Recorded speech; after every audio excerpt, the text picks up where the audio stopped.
Welcome back to the third game between Darkforce and ForGG. I was kind of disappointed in that last game that Darkforce wasn't able to do enough damage to punish that fast expand by Terran.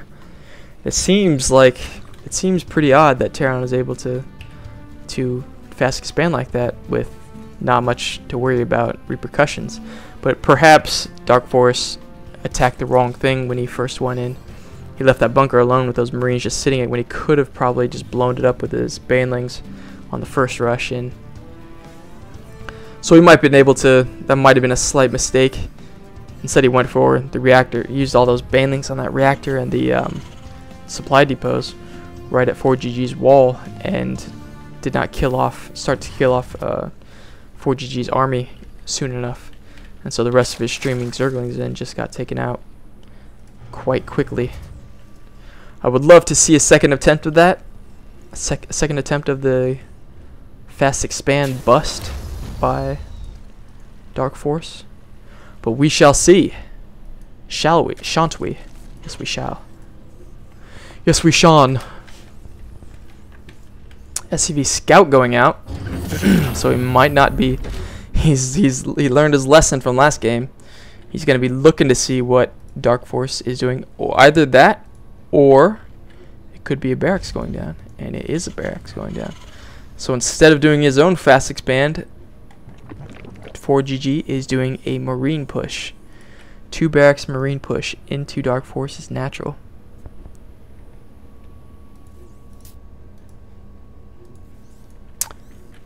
Go to the production tab.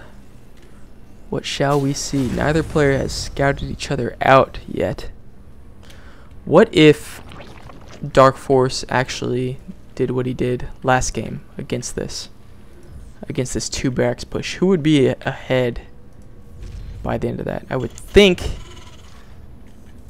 Darkforce should be ahead, perhaps, if ForGG goes for a hard push and Darkforce holds it off. I would think he would be ahead of the Terran, but then their expand times would possibly be even if Darkforce isn't able to capitalize on a counterattack. I think that's a fairly early extractor that he's going for, and ForGG is starting to build his bunker outside of Darkforce's base. Darkforce senses it, goes for it, sees the bunker being built. Second bunker going down closer, doing a little hopscotch towards Darkforce's base. The Marine is here. 2 extra SCVs. Actually, 1 extra SCV, I suppose. I guess, and the Marines are streaming in. 6 Zerglings on the way, 4 Zerglings out at the moment. Nice placement for the spore crawlers, I think. Maybe. Actually might be too far behind. These bunkers are going to finish quite early. And if he tries to shift the spore crawlers there, if he can maybe pick off these SCVs. Nope, they get pulled back just in time. Look at that. That's a sign of a pro. Doing some extra damage. Oh yes, that's right. Spines are just out of range of bunkers. Nope. Guess he's not planning it right. He's using... Wow. He's using the supply depot. He was... misplanted that. Darkforce misplanted that. The supply depot forced him to push it forward a little bit more than he should have. But he still might clean this up. He's got 1 pretty high health spine crawler. The SCVs are all dead. Marines are trying to pick off the spine crawler and the queen. A lot more Zerglings coming in. 12 more. Here come the Zerglings. Probably would be able to pick this off, but they have another bunker to run back to. And he's just going to keep pressuring us. Using this range 5 queen, shouldn't lose it. Don't lose his queen. Oh no, pull it back. That was nice. And all these Zerglings are going to be able to take out the bunker. And the Marines inside, perhaps? No, the Marines are fighting. Down to the last 3 men. The last 3 men. The 3 amigos. And then there's the 4th. The 4 amigos. Running off back home. So let's see what the damage was from that. We have ForGG building his X-bow with 22 harvesters plus the mules. So his economy is in great shape. Darkforce just now able to actually saturate that extractor that he built quite early. Was he counting? Was he counting on?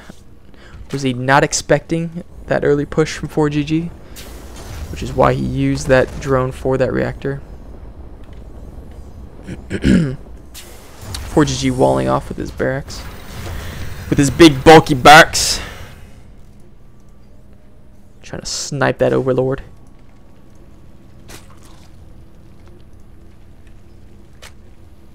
Two more command centers coming in, one extra one. That is the proper command center to base ratio.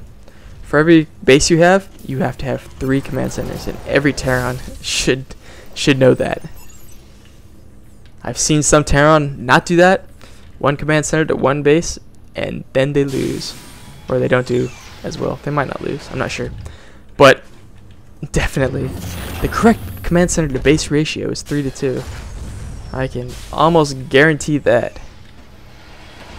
I suppose ForGG is able to do that because he probably knows that he has a slight economic lead.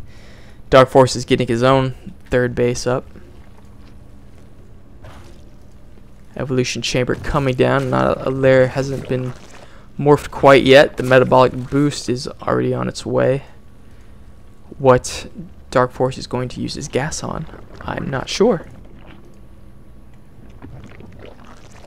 It's a marked difference from his first game, where right when he got enough gas, he spent it on something. He got 100 gas, spent on metabolic boost. 100 gas, another 100 gas, spent on a layer.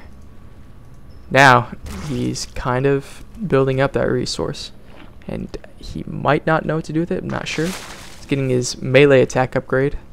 He has enough for his armor, and there it goes.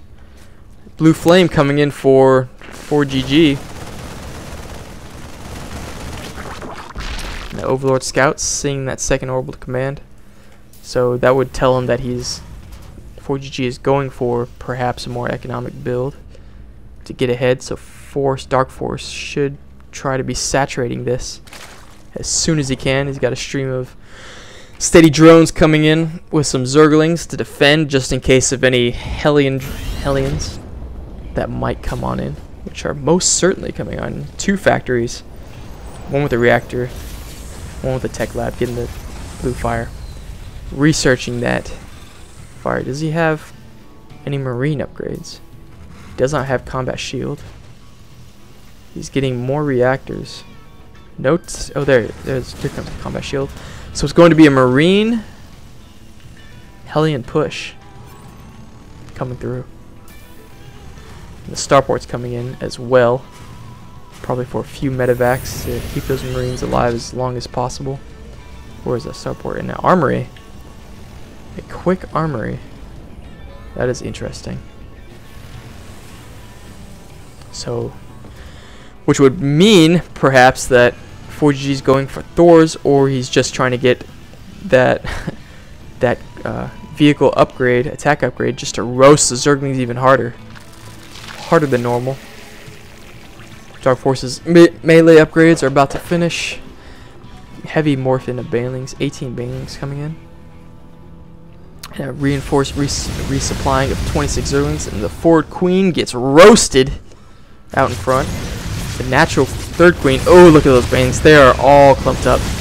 He tries to spread them out. That was a good reaction. Trying to spread those out. Blowing up on a couple Hellions. Perhaps not too cost effective. He nicely has some marines in back to concave the Zerg army once it pulls out chasing these Hellions. That is pretty genius. Just sniping those banelings. Here it comes. Here comes a push from Darkforce, but he's not running in fast enough with his banelings. I do not think. Not committing.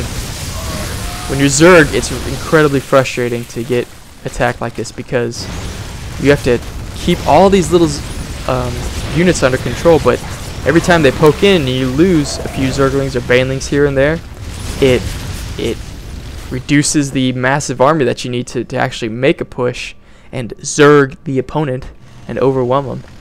So those little pokes and prods just cutting down the Zergling and baneling numbers constantly were incredibly effective. The supply difference is 130 to 113 about. Bathing speed just coming in now with +2 melee upgrades for the Zerg, and Thor's